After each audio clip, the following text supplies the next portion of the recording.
Hello there and welcome. Today we are taking a full look at the Nerf LMTD Aliens M41-A Pulse Blaster. The collectible packaging looks absolutely phenomenal, front and back. It is just really well done. I can't stress how fantastic this looks. Without further ado, let's get right into it.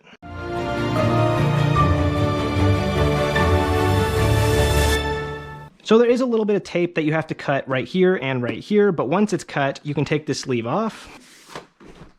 And now we can just open the box.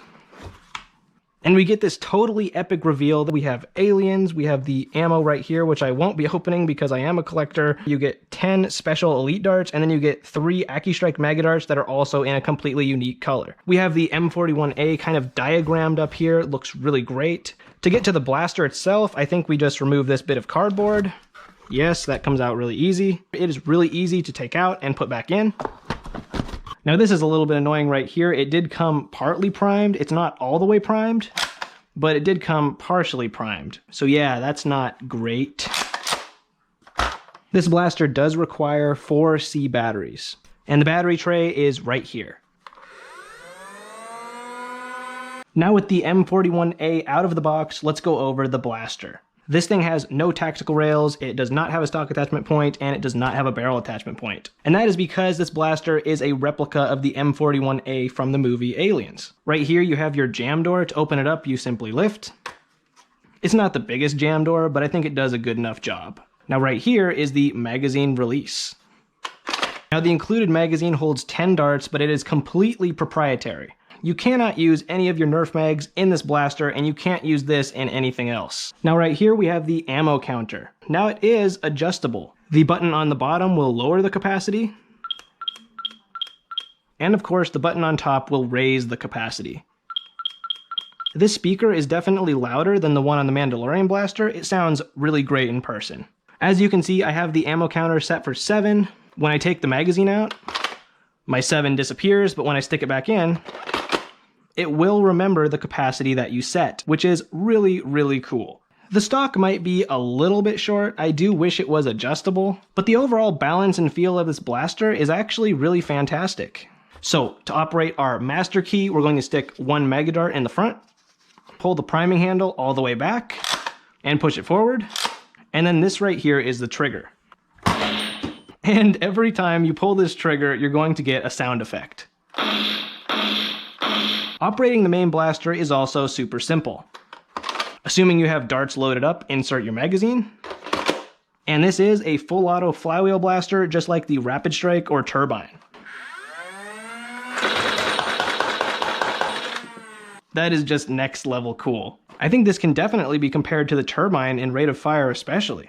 Something I find very interesting is, obviously, when I was firing, there was sound feedback, but once you fire all 10, the pusher keeps going, but the sounds stop.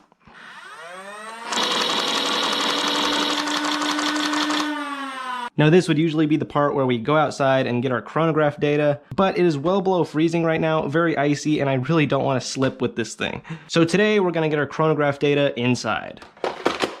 First, we're going to test the main blaster.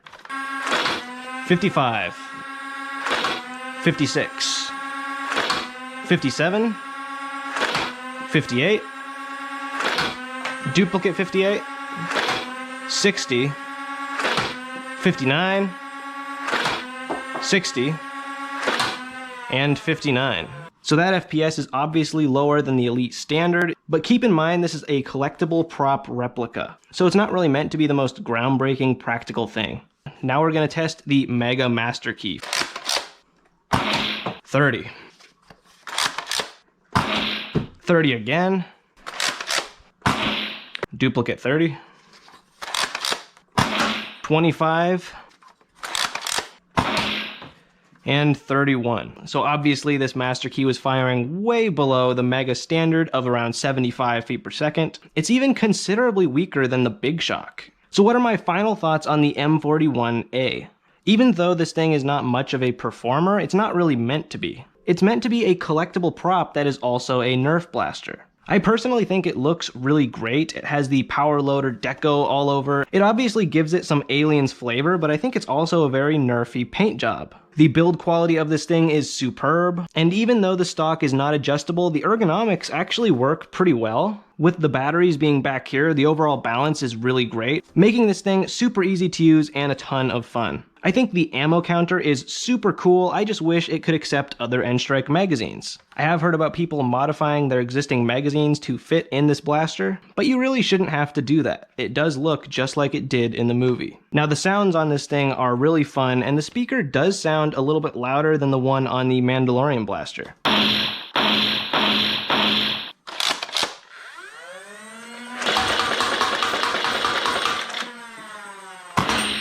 I did pay full price for this blaster, and I am super happy with how it turned out. Will this work for everybody? Of course not, but if you're a fan of aliens or you want a really fun plinker blaster, I think this thing does a really great job. Thank you very much for watching. I would love to hear all your thoughts on the M41-A, and happy nerfing.